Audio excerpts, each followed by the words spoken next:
Assalamualaikum warahmatullahi wabarakatuh. Saya Ilmu Mufida NIM 1902 1030 1039. Di sini saya akan menjelaskan tentang income inequality and poverty, atau dalam bahasa Indonesia dapat kita definisikan sebagai kesenjangan pendapatan dan kemiskinan.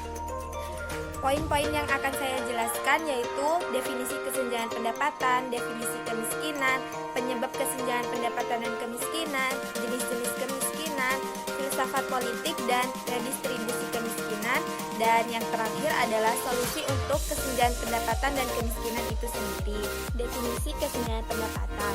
Kesenjangan pendapatan dapat kita artikan sebagai suatu perbedaan pendapatan yang diterima oleh masyarakat, sehingga menyebabkan terjadinya adanya suatu pendapatan yang jumlahnya lebih besar antar golongan masyarakat itu. Dari adanya perbedaan tersebut akan mengakibatkan kesenjangan pendapatan yang menjadikan orang kaya akan semakin kaya dan orang miskin akan semakin terpuruk. Menurut Myrdal, kesenjangan pendapatan dapat terjadi karena adanya dampak balik yang kuat bila kita bandingkan dengan dampak sebar yang lemah. Hal itu sering terjadi di negara-negara berkembang seperti negara Indonesia. Nah, selanjutnya saya akan menjelaskan tentang beberapa faktor yang dapat menyebabkan terjadinya kesenjangan pendapatan. Yang pertama adalah kurangnya perhatian terhadap usaha mikro dan menengah. Yang kedua, menurunnya pendapatan per kapita dalam suatu negara. Yang ketiga adalah adanya ketidakmerataan pembangunan daerah. Dan yang terakhir adalah rendahnya mobilitas sosial. Selanjutnya adalah definisi kemiskinan. Kemiskinan dapat didefinisikan sebagai suatu kondisi di mana seseorang tidak mampu untuk memenuhi kebutuhannya yang paling dasar, seperti kebutuhan sandang, pangan, papan, kesehatan, dan pendidikan. Menurut Bappenas atau Badan Perencanaan Pembangunan Nasional, kemiskinan merupakan situasi serba kekurangan karena keadaan yang tidak dapat dihindari oleh seseorang dengan kekuatan yang dimilikinya. Secara kualitatif, kemiskinan dapat didefinisikan sebagai keadaan hidup yang tidak layak. Sedangkan secara kuantitatif, kemiskinan dapat didefinisikan sebagai seseorang yang tidak memiliki harta benda. Di sini ada 3 penyebab kemiskinan. Yang pertama adalah laju pertumbuhan penduduk. Adanya jumlah penduduk yang bekerja tidak sebanding dengan jumlah beban ketergantungan. Ditambah lagi dengan penghasilan yang minim menjadikan banyak penduduk Indonesia berada di garis kemiskinan. Yang kedua adalah angkatan kerja, penduduk yang bekerja, dan pengangguran. Secara garis besar, penduduk suatu negara terbagi menjadi 2, yaitu tenaga kerja dan bukan tenaga kerja. Yang ketiga adalah tingkat pendidikan yang rendah. Jadi di sini kualitas penduduk yang rendah menjadi salah satu faktor yang dapat menyebabkan terjadinya kesenjangan pendapatan maupun kemiskinan di Indonesia. Terdapat 6 jenis kemiskinan. Yang pertama yaitu kemiskinan absolut, kemiskinan struktural, kemiskinan relatif, kemiskinan alamiah, kemiskinan subjektif, dan kemiskinan struktural. Kemiskinan relatif ialah suatu kondisi miskin yang diakibatkan karena adanya pengaruh kebijakan pembangunan yang belum mampu menjangkau seluruh lapisan masyarakat, sehingga menyebabkan adanya ketimpangan distribusi pendapatan. Ukuran kemiskinan relatif sangat didasarkan pada distribusi pendapatan atau pengeluaran penduduk, seperti yang dilaporkan oleh Revelion 1998, bahwa negara kaya merupakan negara dengan garis kemiskinan relatif yang lebih tinggi daripada negara miskin. Sedangkan kemiskinan absolut ialah kondisi di mana suatu kemiskinan ditentukan atas dasar ketidakmampuan untuk mencukupi kebutuhan dasar minimum seperti sandang, pangan, kesehatan yang diperlukan untuk mampu bertahan hidup.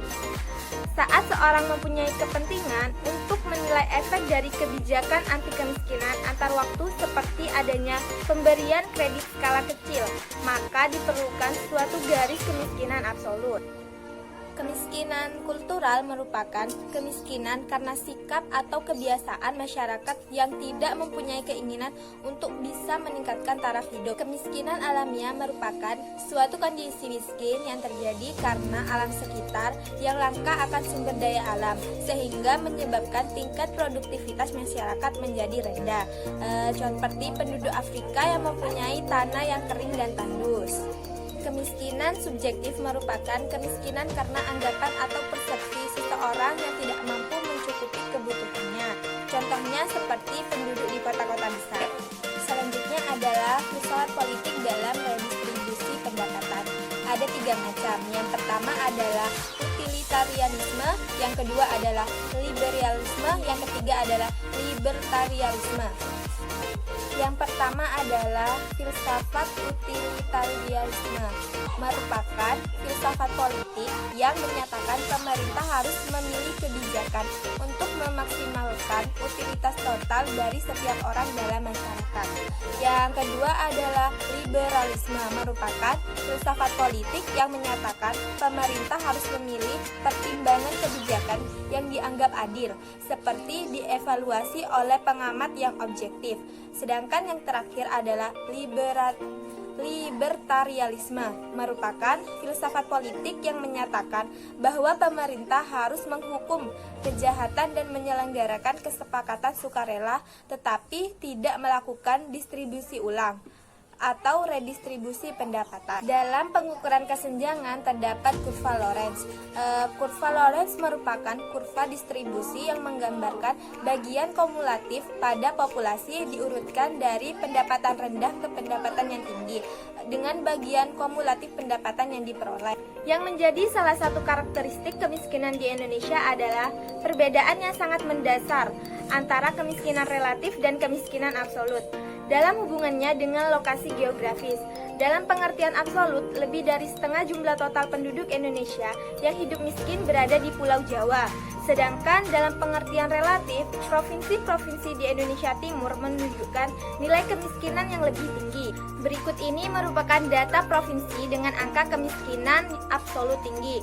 Yang pertama yaitu Provinsi Jawa Timur, Jawa Tengah, Jawa Barat, Sumatera Utara, dan Nusa Tenggara Timur. Sedangkan data provinsi dengan angka kemiskinan relatif tinggi, yang pertama yaitu Provinsi Papua, Papua Barat, Nusa Tenggara Timur, Maluku, dan yang terakhir ialah Gorontalo. Yang terakhir adalah solusi untuk mengatasi kesenjangan pendapatan dan kemiskinan. Yang pertama yaitu memperhatikan sektor UMKM. Suatu pertumbuhan ekonomi yang tinggi tidak akan ada artinya jika pemerataan pendapatan tidak terdistribusi dengan baik. Oleh karena itu, kita harus mendorong semua pihak untuk mendukung pemberdayaan dan pengembangan pelaku UMKM. Yang kedua yaitu dengan adanya tunjangan sosial. Salah satu cara yang dapat dilakukan untuk mampu meningkatkan standar hidup orang miskin adalah dengan adanya bantuan dari pihak pemerintah sebagai tambahan pendapatan mereka. Solusi yang terakhir ialah hukum upah minimum. Upah minimum yang dibayarkan oleh majikan kepada pekerja menjadi sumber perdebatan hingga saat ini. Karena upah minimum ini sendiri mempunyai pengaruh besar terhadap tingginya tingkat pengangguran yang ada di Indonesia. Sekian presentasi dari saya, kurang lebihnya saya mohon maaf. Assalamualaikum warahmatullahi wabarakatuh.